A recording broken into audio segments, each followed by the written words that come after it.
Vous écoutez le podcast de Turning Point. Découvrez des témoignages de coaching et de développement du leadership. Bonne écoute. Bonjour, je m'appelle Estelle Haas, je suis coach Turning Point et comédienne. De nombreux contextes exigent que nous nous présentions à l'oral ou à l'écrit, que ce soit dans notre entreprise, en soirée, lors d'un premier contact. Se présenter est un exercice rhétorique périlleux parce qu'il s'agit d'emblée de dire quelque chose de soi, révéler une part de son identité, qui est pourtant complexe et qui est ô combien difficile à partager en quelques secondes. Alors, on exécute souvent une présentation machinalement. D'ailleurs, on se présente sans forcément penser à ce qu'on dit vraiment. Par exemple, « Je suis Nicolas de la 6e B du collège La Fontaine » ou « Françoise, directrice financière » ou « Simone, 68 ans, retraitée, j'ai 3 enfants, j'habite à Lille ». Pour me présenter à vous, mon premier réflexe serait de dire « Bonjour, je m'appelle Estelle, je suis coach et comédienne ». Et en coaching en prise de parole en public, s'entraîner à se présenter est un incontournable.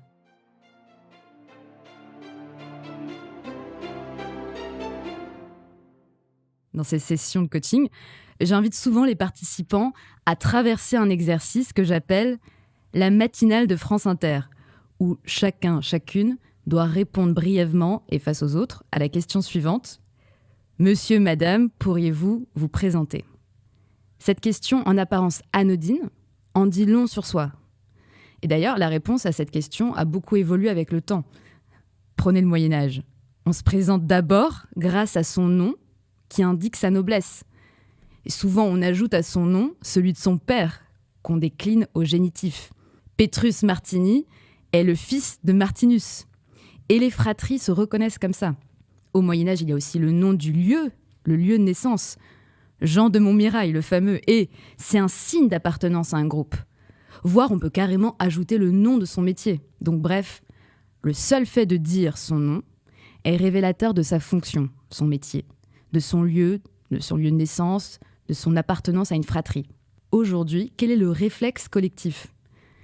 Eh bien, le réflexe commun est d'associer son identité à sa fonction professionnelle. On suit volontiers une logique fonctionnaliste qui consiste à se résumer à ce que l'on fait, voire à ce que l'on possède. Dire « je suis associé », c'est quelque part dire inconsciemment « je possède des parts dans une société ». Alors je me pose une question. Quand on se présente, a-t-on envie de dire ce que l'on fait, le faire, ou de dire ce que l'on est, l'être ? Alain Ducasse, un jour, est invité dans un podcast entrepreneurial qui s'appelle Génération Do It Yourself. Toute l'équipe du cuisinier prévient le podcasteur en amont. Surtout ne le présentez pas comme un cuisinier. Monsieur Ducasse, c'est un entrepreneur, un artiste, directeur de création. Le jour J, l'intervieweur invite Monsieur Ducasse à se présenter et il aurait pu dire « Je suis entrepreneur, j'ai 21 étoiles Michelin, 34 restaurants dans le monde, 4 manufactures. » Et que dit-il ? Il dit la chose suivante. « Je m'appelle Alain, je suis cuisinier, restaurateur, voyageur, curieux. J'ai une curiosité infinie, sans jamais être rassasié. C'est mon ADN. Si je n'avais pas été cuisinier, j'aurais été voyageur ou architecte. » Paradoxalement, dans ce cas-là, en nous racontant ce qu'il aurait pu être, voyageur ou architecte, Alain Ducasse en dit beaucoup sur lui. Alors, pourquoi ne pas explorer, comme Alain Ducasse, de nouvelles stratégies pour se présenter ? Pourquoi ne pas oser casser la routine ?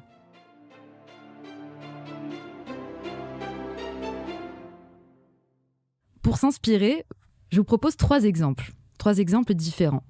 Déjà, Gad Elmaleh.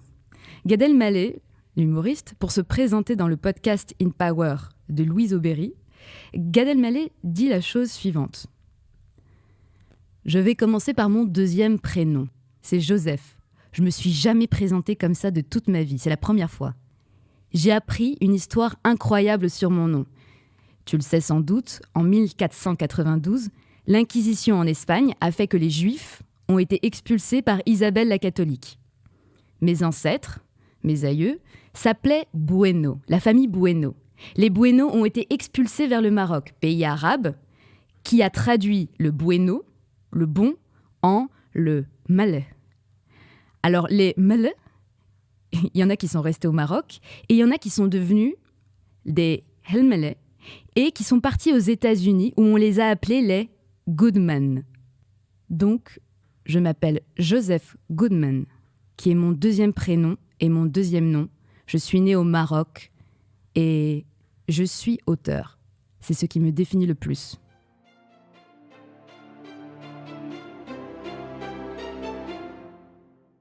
Mon deuxième exemple est celui de Raphaël Glucksmann, eurodéputé, qui répond à la même question au même micro. Je suis député européen pour le mouvement Place Publique et surtout, je suis essayiste. Essayiste dans toutes les dimensions de l'essayiste. J'adore ce mot d'essayiste, non seulement parce que j'écris des livres, mais parce que je pense que dans la vie, il faut savoir essayer.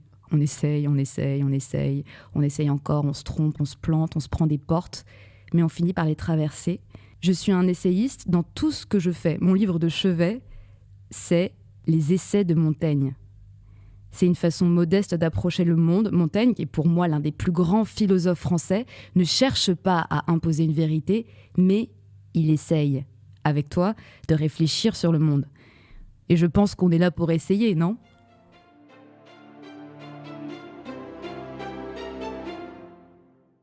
Et je prends un dernier exemple, qui est celui d'Estelle Meyer, une immense comédienne et chanteuse, qui nous dit la chose suivante. Je m'appelle Estelle, ce qui veut dire étoile. Mon deuxième prénom, c'est Geneviève. Ça m'a longtemps ennuyé de porter un nom de vieux, jusqu'à ce que je comprenne que c'était le nom de ma grand-mère, qu'on appelait Nouna. C'est à cet instant que j'ai découvert l'étymologie de Geneviève, qui veut dire femme accoucheuse. J'aime l'idée que je peux être accoucheuse d'autres femmes. Maintenant, j'adore ce deuxième prénom, comme une protection de cette grand-mère que j'aimais tant. Je fais du théâtre. Petite, on disait de moi, elle est charmante, mais on n'entend pas. Plus tard, on a surtout dit, vous pouvez baisser un peu le volume ? Et toute ma vie durant, j'ai été suivie par ces remarques sur ma voix. Je suis la troisième d'une fratrie de 4. J'ai grandi à Melun, vers la forêt de Fontainebleau. À 6 ans, un moucheron s'est noyé dans mon bain. Je l'ai très mal vécu et j'ai pleuré longtemps, comme si ma peau était un peu trop fine, un peu trop exposée aux émotions. D'où ma grande sensibilité et ce besoin de sublimation, de magie, de rituel et de rendre le monde plus doux pour y vivre. Ces présentations en disent beaucoup plus qu'un simple « je m'appelle Gad Elmaleh, je suis humoriste »,« je m'appelle Raphaël, je suis eurodéputé » ou « je m'appelle Estelle, je suis chanteuse de 36 ans, née à Melun ». En passant par l'histoire familiale, celle des Goodman, l'histoire d'un livre de chevet, les essais de Montaigne, ou l'étymologie d'un prénom, un souvenir d'enfance. Ces personnalités nous font un beau cadeau de partage qui donne envie d'en savoir plus. Et ces histoires expriment une identité profonde qui attise, moi, ma curiosité. Et d'ailleurs, tout de suite, il est moins évident de les catégoriser.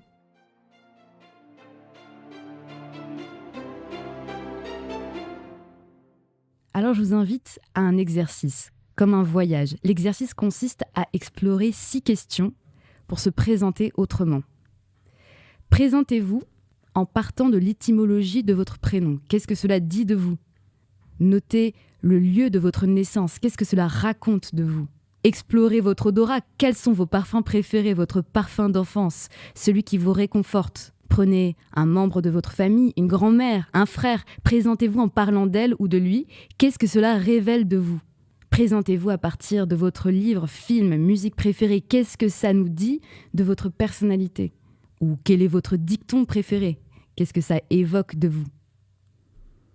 Après tout, quel est l'objectif de se présenter ? Pour moi, l'objectif est de rentrer en relation, de donner envie de tisser des liens avec nos interlocuteurs.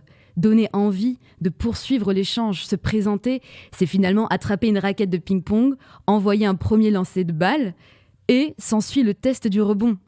Est-ce que, après notre brève présentation, l'interlocuteur d'en face s'intéresse à nous ou non ?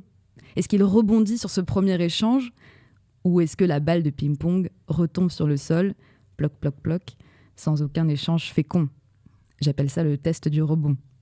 Injecter de la créativité dans sa présentation est une façon de rappeler qu'on est pleinement en vie, dans l'instant présent, et non en pilote automatique en train de réciter une présentation. Alors, je ne peux que nous inviter collectivement à changer de disque, rayons notre âge, explorons ce que racontent les odeurs, les lieux sacrés et les phrases de l'enfance.